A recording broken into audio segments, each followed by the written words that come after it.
Good morning all. आज हम लोग कॉम्प्लेक्स एनालिसिस में डिफरेंशिएबिलिटी एंड डिफरेंशिएशन, ठीक है, तो इसके ऊपर इसके डेफिनेशंस को पहले देखेंगे कि किस तरह से इसको हम डिफाइन कर सकते हैं और फिर इसी से रिलेटेड कुछ थ्योरम्स को हम लोग आज कंप्लीट करेंगे। तो सबसे पहले देखते हैं कि डिफरेंशिएबिलिटी एंड डिफरेंशियल है क्या। दोनों एक ही चीज है बट हम लोग नाम कैसे बोलते हैं, डिफरेंशिएबिलिटी एंड डिफरेंशियल्स।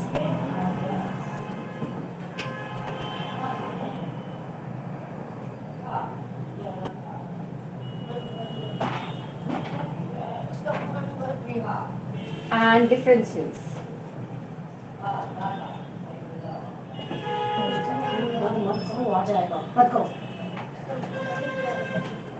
ठीक है, तो सबसे पहले इसका डेफिनेशन को देखते हैं। मान लेते हैं कि कोई हमारे पास एक फंक्शन है एफ एक्स वाई, ठीक है, u equal to f x y, हमने एक फंक्शन ले लिया। तो इस फंक्शन को हम डिफरेंशिएबल कहेंगे, is said to be differentiable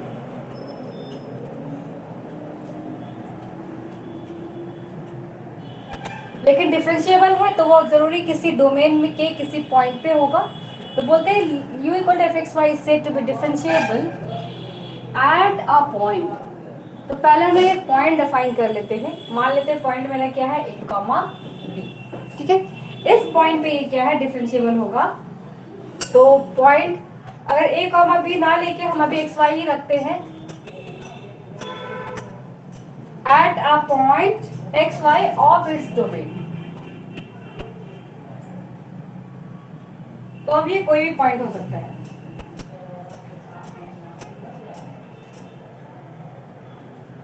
अब अगर मैं इस फंक्शन में जरा सा इंक्रीमेंट कर दूं तो मेरे साथ साथ में अगर u में इंक्रीमेंट होगा तो x और y में भी इंक्रीमेंट होगा। तो अगर u का इंक्रीमेंट हम del u करते हैं, ठीक है, अगर मैंने u को एक छोटा सा इंक्रीमेंट किया, इफ द इंक्रीमेंट किसमें कर रहे हैं, तो u में, तो del u in a function,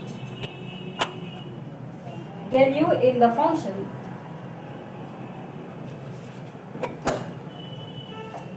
okay, assign the increments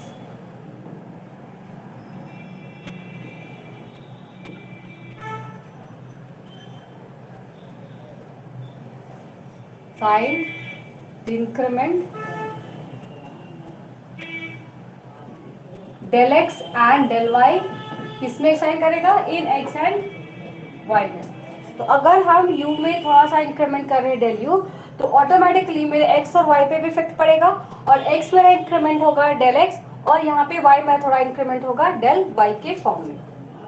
अब हम आते हैं, अगर इस फॉर्म को अगर हम लोग फंक्शन को लिखे तो del u हम क्या लिख सकते हैं, क्योंकि del u is a function of the increment on x and y, तो इसको कुछ इस तरह से लिखेंगे, f x plus del x y plus del y minus f x y होगा ना जी। del u क्या है, del u is exactly del u जो है आपका u में इंक्रीमेंट है। तो अगर हम किसी फंक्शन में हम मूव करते हैं यहाँ से, मान लो, तो अगर ये मेरा u है और हम कह रहे हैं u प्लस ये del u है, तो इनके बीच में अगर फंक्शन हमें डिफाइन करें तो हम क्या करेंगे, u plus del u minus u equal to, तब मेरे यहाँ पे जो फंक्शन में इंक्रीमेंट जाएगा तो इस पॉइंट पे जो मेरे x और y होंगे वो कैसे होंगे, x plus del x and y plus del y के फॉर्म में। तो यहाँ है x कॉमा y, तो इसी को लिखेंगे हम लोग क्या, x प्लस f को लिखा हमने क्या, x plus del x y plus del y minus f x comma y के फॉर्म में, ठीक है। इस तरह से हम इसको इंक्रीमेंट कर रहे हैं। तो इंक्रीमेंट हमारा हो गया। अब इसको हमें मान लेते हैं कि अगर इंक्रीमेंट किया है तो फंक्शन में भी मुझे कुछ ना कुछ मिलेगा, कुछ टर्म्स x में मिलेंगे, कुछ टर्म y में मिलेंगे, कुछ टर्म्स x और y दोनों के फॉर्म में होंगे, कुछ इंडिपेंडेंट ऑफ x होगा, कुछ डिपेंडेंट ऑफ x और y होगा। तो हम लोग खुद से इसको इस तरह से अरेंज कर लेते हैं और अरेंज करके लिखते हैं, this is equal to what, a times del x, कुछ del x का फंक्शन मिलेगा, कुछ del y का फंक्शन मिलेगा, तो b times del y, okay, and then we have a sum function of del x और del y दोनों का मिलेगा, और हो सकता है del x क्या हो मेरा उसमें आपका कॉमन मिल जाए, तो del x phi del x del y कुछ इस तरह से। उसके बाद नेक्स्ट हम ले रहे हैं साई के फंक्शन में, जहां पे मेरा क्या होगा, डेल वाई कॉमन मिलेगा, तो इसको सल वाई के फंक्शन में कुछ ऐसे लिखते हैं, ठीक है। मतलब इस तरह का फॉर्मेट में हमें जो है हमारा इक्वेशन मिल जाएगा, जहां पर ए और बी क्या है, तो ए और बी आपके कांस्टेंट इन है, जो कि इंडिपेंडेंट है किससे, डेल एक्स और डेल वाई से, a and b are constants and are independent of del x and del y। तो कुछ ऐसा हमें टर्म्स यहाँ पे मिल जा रहा है। अब अगर हम यहाँ पे इस फंक्शन को डिफाइन कर दे कि मेरा ये डेल जो है phi del x del y क्या है और psi del x del y क्या है, तो phi del x del y कैसा फंक्शन होगा, these are the function of del x and del y, and psi del x del y is also a function of del x and del y होगा, and also phi del x del y and psi del x del y are functions of del x and del y not respectively, दोनों ही del x के भी होंगे और del y के भी function होंगे। तो हम यहाँ से क्या लिख सकते हैं, अगर ऐसा है तो हम लिमिट डालेंगे, क्या है, डेल एक्स टेंड्स टू 0 और डेल वाई टेंड्स टू 0। अगर मैंने लिमिट ऐसा डाला तो मुझे क्या मिलेगा, आप इसको ऐसे भी लिख सकते हो, limit del x comma del y 0 0। तो यहाँ पे मुझे क्या मिला, phi del x del y. Girls क्या ये वैल्यू मेरा 0 हो जाएगा, क्योंकि यहाँ पे जो वैल्यू है वो डेल एक्स भी 0 टेंस कर रहा है, डेल वाई भी 0 को टेंस कर रहा है, तो is that this value will become 0, yes, and this is equals to what, limit del x del y tends to 0 0 and here it is psi del x del y के बराबर। ठीक है, यहाँ तक सभी को क्लियर है बस? Yes ma'am. Yes ma'am. यहाँ पे ये जो del x del y का पार्ट है, अब यहाँ पे देखो जैसे ये मेरा इक्वेशन आया, तो यहाँ पे इक्वेशन में ऐसा दिख रहा है, तो यहाँ पे हम क्या कह सकते हैं, this is a linear part of this equation, यहाँ पे तो लीनियर ही हमें लग रहा है, तो हम कह रहे हैं कि phi del x del y and psi del x del y जो है, अगर अब इसको हम हटा दें, रिमूव कर दें, क्योंकि ये तो मेरा 0 हो गया, ये भी मेरा क्या हो गया, 0 हो गया, तो यहाँ पे मेरा डेल यू क्या बचता है, ओनली दिस पार्ट। क्या ये मेरा एक लीनियर इक्वेशन नहीं है? This one is a linear equation. This part, this bracketing part is a linear equation. तो यहाँ से हम कह सकते हैं कि यहाँ पे इस कंडीशन के बाद जो मेरे a del x plus b del y है, ये क्या है? तो ये एक लीनियर पार्ट है, is a linear part. लेकिन इसके जो वैल्यूज होंगे वो किसके टर्म्स में होंगे? In terms of del x and del y के फॉर्म में होंगे। ये कैसे होंगे? डेल एक्स भी है डेल वाई भी है, तो जो भी वैल्यू मिलेगा ए और बी क्योंकि कांस्टेंट है तो कुछ वैल्यूज हमें मिलेंगे constant k, but this are the multiple of del x and here it is a multiple of del y. तो हम कह सकते हैं कि this as a linear part किसमें होगा? In del x and del y, in del x and del y, and इसका और इसी को हम लोग क्या कहेंगे? Differential of f x y, and is called the differential of f x, y। लेकिन कहाँ पे, किस पॉइंट पे हमने चूज करा था? हमने पॉइंट चूज करा था x and y, लिख देंगे at x, y। ठीक है, अब इसको डिनोट कैसे करते हैं? and it is denoted by, यहाँ पे लिखते हैं and it is denoted by du, और du को अब हम लोग लिखेंगे a del x plus b del y plus b del y के फॉर्म। ठीक है गर्ल्स, यहाँ तक क्लियर है सभी को? तो हमने एक इक्वेशन यहाँ पे लिया था, इसको मान लेते हैं कि ये जो मेरा इक्वेशन है ये इक्वेशन नंबर 1 है, ठीक है, नाम दे देते हैं इसको। आप लोग इसको नेमिंग कर लीजिए, ये समझाने के लिए बताया था, so do not write here, put it equation number 1 in the bracket। तो अब यहाँ पे देखो, ये मेरा इक्वेशन 1 मिल गया, ये मेरा इक्वेशन नंबर 2 मिल गया, इक्वेशन नंबर 2। इक्वेशन नंबर 1 से अगर हम ध्यान दें इक्वेशन नंबर 1 में अगर हम y को फिक्स कर दें, इक्वेशन नंबर 1 में अगर हम y को फिक्स कर दें तो क्या मेरा डेल y का वैल्यू जीरो नहीं हो जाएगा? हम कह रहे y का वैल्यू मेरा कुछ फिक्स्ड है, फिक्स्ड वैल्यू मतलब कोई भी स्केलर वैल्यू ले लीजिए, 3 4 5 हमने ले लिया, तो मेरा डेल y भी क्या हो जाएगा? जीरो हो जाएगा, क्योंकि वो फिक्स्ड हो गया। और x को हम लोग वेरिएबल और x को हम लोग वेरिएबल छोड़ देते हैं। मैम समझ नहीं आया। हम कह रहे हैं कि इस इक्वेशन नंबर 1 में हम y को कांस्टेंट ले लेते हैं। कांस्टेंट होगा तो ऑब्वियसली इसका जो डेरिवेटिव होगा वो क्या होगा? आपका जीरो होगा। तो हम कह सकते हैं कि अगर यहाँ पे ये है तो ये डेल y की वैल्यू कितनी हो जाएगी? जीरो हो जाएगी, क्योंकि अगर y मेरा कांस्टेंट है और हम उसे इंक्रीमेंट करेंगे तो कितना इंक्रीमेंट कर पाएंगे? तो मेरा डेल y है, क्योंकि ये तो ऑलरेडी 3 पे है ना, वेरिएबल तो है नहीं, 3 है तो हम यहाँ तो 4 एक बार ही तो 3 से जंप 4 में नहीं कर सकते। तो हम कह रहे हैं कि y मैंने कांस्टेंट ले लिया, तो उसके लिए क्या करें? डेल y को फिक्स। अच्छा, कांस्टेंट ना बोलते इसको हम फिक्स बोलते हैं कि y को मैंने क्या कर दिया? फिक्स्ड कर दिया। y को मैंने क्या कर दिया? फिक्स्ड कर दिया। अगर y फिक्स्ड हो गया तो y में फिर कोई इंक्रीमेंट होगा ही नहीं। y को अगर मैंने फिक्स कर दिया कहीं पे कर्व में तो y मेरा आगे इंक्रीमेंट होगा नहीं। अगर y में इंक्रीमेंट नहीं होगा मतलब y डेल y की वैल्यू क्या होगी? बढ़ेगी ही नहीं, कुछ मिलेगा ही नहीं। तो वो किसके बराबर होगा? जीरो के बराबर होगा। तो अगर डेल y का वैल्यू जीरो है तो हमने x के बारे में कुछ नहीं कहा, तो x मेरा यहाँ पे क्या होगा? मेरा x यहाँ पे हमने रख रहे हैं वेरिएबल और y को कर रहे हैं फिक्स। ठीक है, तो यहाँ पे मैं मिटा रही हूँ ऊपर पे। This is a concept of the differential girls, कि कहाँ से हम ये कॉन्सेप्ट लेके आते हैं कि du इक्वल टू क्या कहते हैं ना, a into d x plus b into d y. इसको रहने देते हैं, a del x b del. अब कर रहे हैं यहाँ पे if in one keep y fixed then del y की वैल्यू कितनी रहेगी? जीरो हो जाएगी।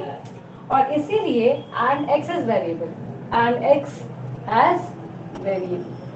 अगर ऐसा है तो ये इक्वेशन नंबर 1 से देखो, यहाँ पे मेरी जो डेल यू की वैल्यू है वो a डेल x, ठीक है, फिर क्या हो जाएगी? क्योंकि ये तो जीरो हो गया तो ये खत्म हो गया, plus del x five del x zero हो जाएगा, प्लस अब फिर मेरे डेल y की वैल्यू कितनी? जीरो, तो वो भी आपका खत्म हो गया। मतलब आगे हमें नहीं मिला। ये वैल्यू हमें मिला फॉर दी फंक्शन जब मेरा y कितना है? फिक्स्ड है और x क्या है? मेरा वेरिएबल। ठीक है, अब इस वैल्यू से इसको और हम क्या लिख सकते हैं? Del u by del x a plus five del x comma ऐसे लिख सकते हैं। अब हम लिमिट डालें, अब लिमिट डालेंगे देखो, तो अगर हम del x tends to zero करते हैं तो फाइव की वैल्यू भी कितनी हो जाएगी? जीरो हो जाएगी ना। Limit del x tends to 0 5 del x comma 0 this will also become 0। तो अगर ये मेरा कंडीशन होल्ड करता है तो इसलिए हम यहाँ पे लिख सकते हैं, यहाँ पे therefore a का वैल्यू, यहाँ पे देखो लिमिट डाल रहे हैं, limit del x tends to 0 del u by del x and this is hold what? क्यों? since phi tends to 0 as del x tends to 0, phi की वैल्यू जीरो हो जाएगी अगर del x की वैल्यू कितनी हो गई? मेरी जीरो के बराबर हो गई। तो ऐसा ना लिखते हुए इसको हम ऐसे भी लैंग्वेज में दे सकते हैं कि phi tends to 0 as del x tends to 0। therefore what this value, इस वैल्यू को क्या लिख सकते हैं गर्ल्स? इस वैल्यू को क्या लिख सकते हैं? del u by del x, del u by del x। क्यों? क्योंकि मेरा del के फंक्शन में और del x tends to zero है, तो अगर इस फंक्शन को हम देखेंगे लिमिटिंग वैल्यू डाल करके तो ये मुझे क्या देगा? del u by del x के बराबर ये वैल्यू हो जाएगी। तो a का वैल्यू हमें मिल गया ऐसा, कब? जब मेरा कब है? when y is treated as fixed। ठीक है, as a fixed value या तो आप कांस्टेंट बोल सकते हैं, फिक्स्ड और ठीक है। अभी क्लियर है सभी को ये चीज? मैम डेल्टा फिर को में कैसे लिखेंगे?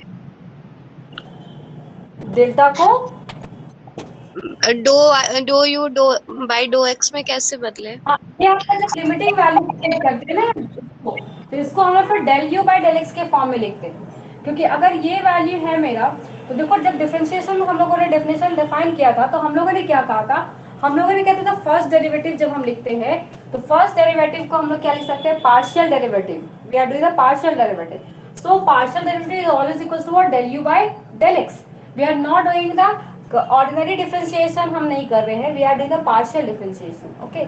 शुरू में हमने क्या था, पार्शियली डिफरेंशिएशन, द चैप्टर जब हम लोगों ने स्टार्ट किया था, उसी में हम लोग ये कर रहे हैं differentiability, that's why we are writing here del u by del x. Clear है, समझ में आया क्यों लिखा?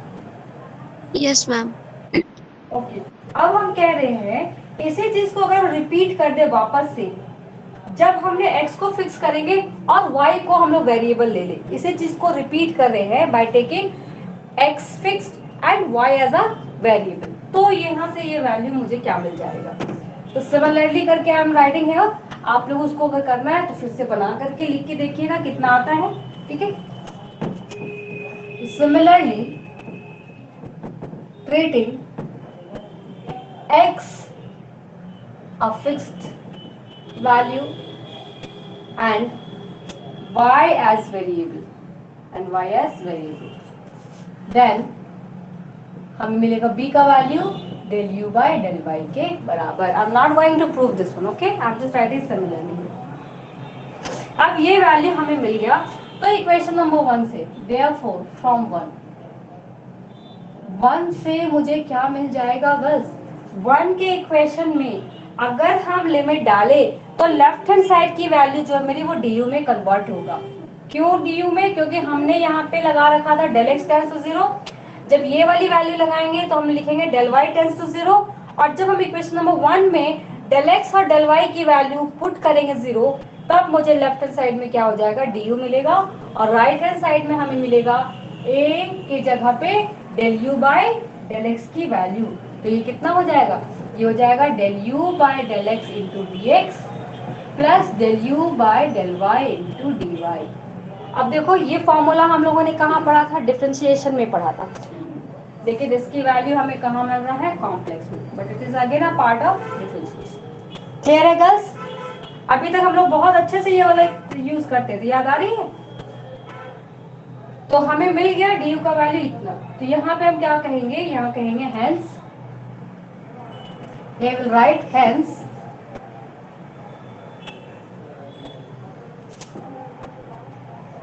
u equals to fxy, okay, if u equal to fxy is differentiable at xy, is differentiable at xy, okay, is differentiable at xy, then the function must possess this, then the function must possess this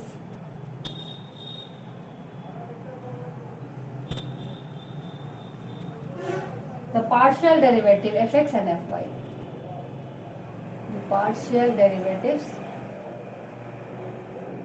fx and fy, यही हमारा theorem. किस point पे eight x comma y पे। so this is the derivative कि how we get the derivative with respect to x with respect to y, और तब हमें एक रिलेशन मिलता है कि अगर u equal to fx y का एक फंक्शन है तो हमें मिलेगा du की value del u by del x dx plus del u by del y dy के बराबर, okay.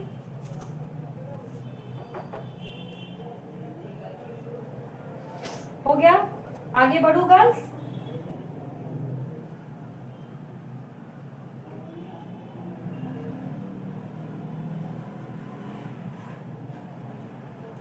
Take a yes screenshot. Ma'am.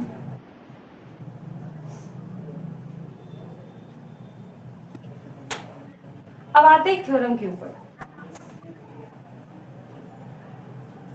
मिटा दूं?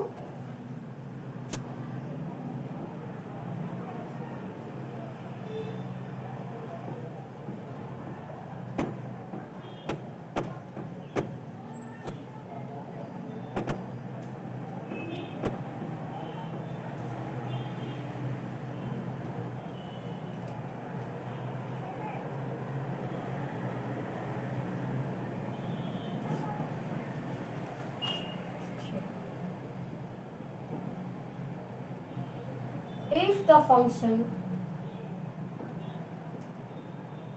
fxy is differentiable, okay, is differentiable at a point AB, at a point A comma B in its domain, then the partial derivative, then the partial derivatives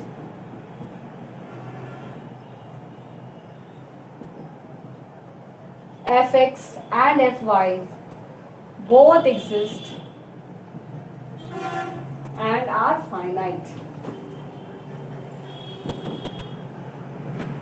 तो कह रहा है कि अगर कोई मेरे पास एक फंक्शन है fxy और अगर ये fxy आपका डिफरेंशिएबल होगा, is differentiable at a point ab, तो हमने एक पॉइंट इसके xy के डोमेन पे ab ले लिया, तो हम कह रहे हैं कि ab के पॉइंट पे मेरा फंक्शन क्या है, डिफरेंशिएबल है।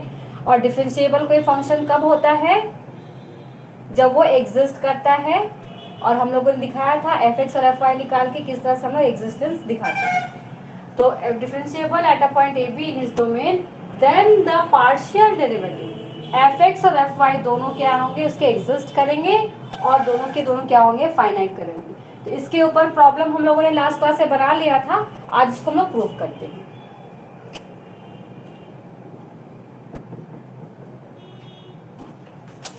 इसको प्रूव करने के लिए वापस से अभी जो जस्ट हम लोगों ने जो डेफिनेशन हम लोगों ने डिफाइन करा था, वहां से इक्वेशन नंबर 1 को हम लोग यहाँ पे यूज करेंगे। तो लिखते हैं, since the function is differentiable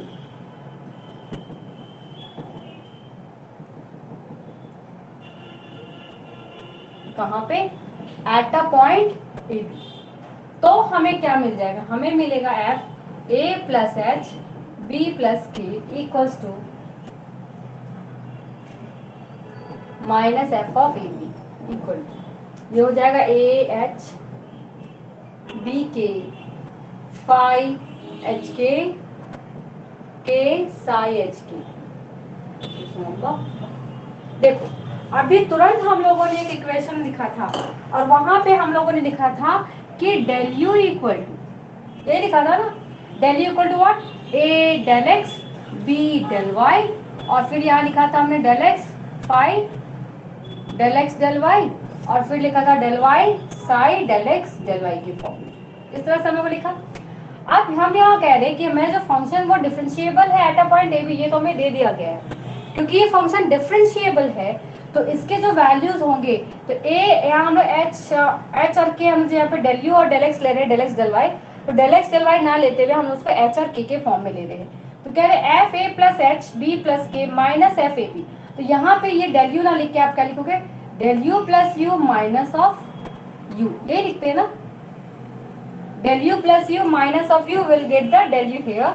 तो हम लोग यहाँ लिख रहे हैं f a plus h b plus k minus f of a b, okay this much. Right side में मैंने क्या लिखा, ए डेल एक्स के बदले एच, बी डेल वाई के बदले के, फिर यहाँ पे एच लिया क्योंकि हमने यहाँ पे डेल एक्स लिया है, एच फाई एच के प्लस के साई एच। बस any doubt in the slide, कहाँ से ये मुझे मिला है, this comes from the definition of the differential, okay. Equation number 1। अब इस इक्वेशन में हम लोग क्या कह रहे हैं, हम कह रहे हैं कि हमें फाइंड करना है डेरिवेटिव। अगर डेरिवेटिव हमें फाइंड करना है तो पहले ये भी बताना होगा कि भैया ये ए क्या है, ये बी क्या है, ये एच और के क्या है। तो लिखते हैं कि where a and b are the constants, where a and b are constants. अब ए और बी तो कांस्टेंट हमें मिल गया।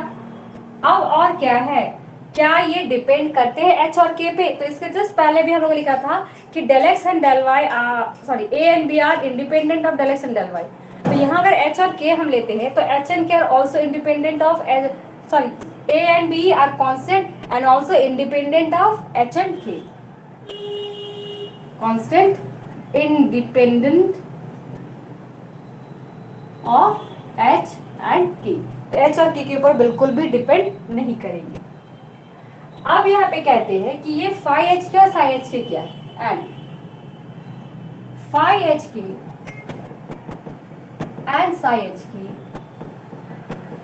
आर फंक्शंस ऑफ कितने हैं, एच एंड के।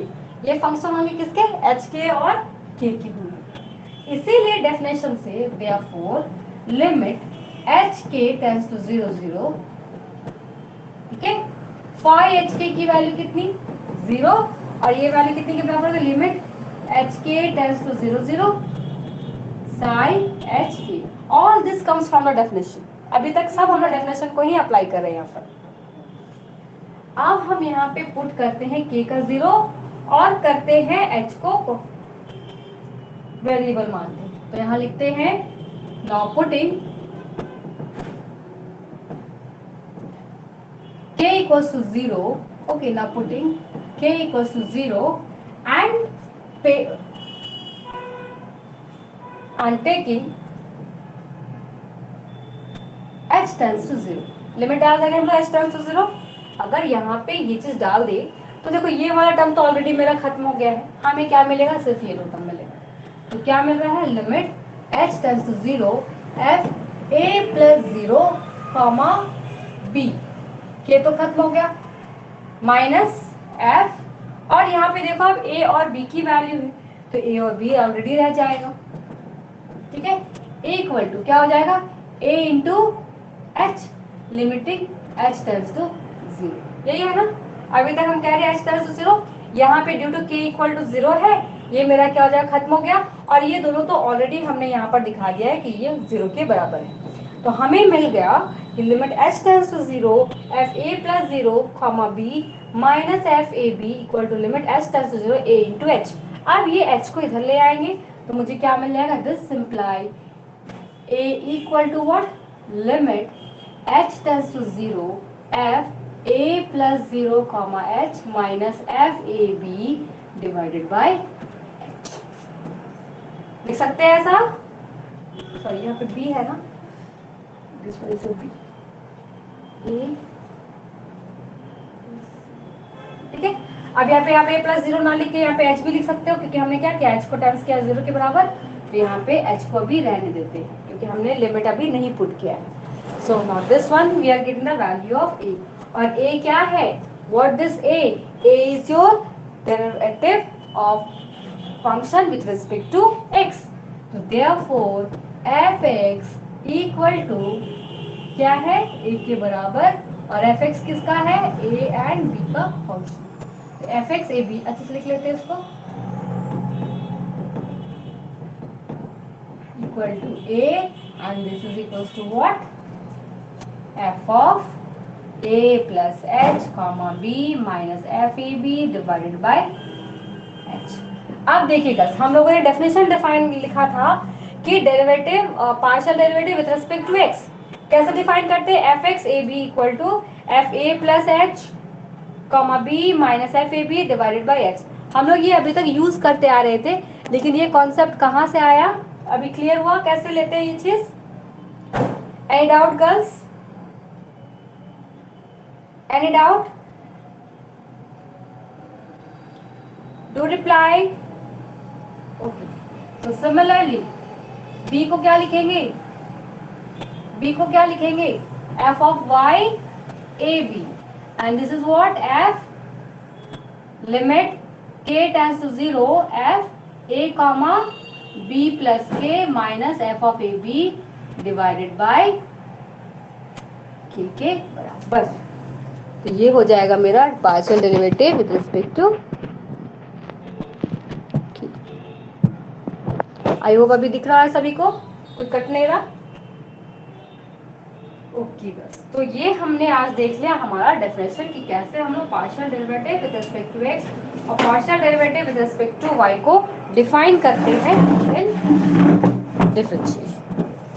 ओके, तो आज के लिए इतना ही छोड़ते हैं, नेक्स्ट डे हम लोग फिर इससे और आगे करेंगे। Thank you all.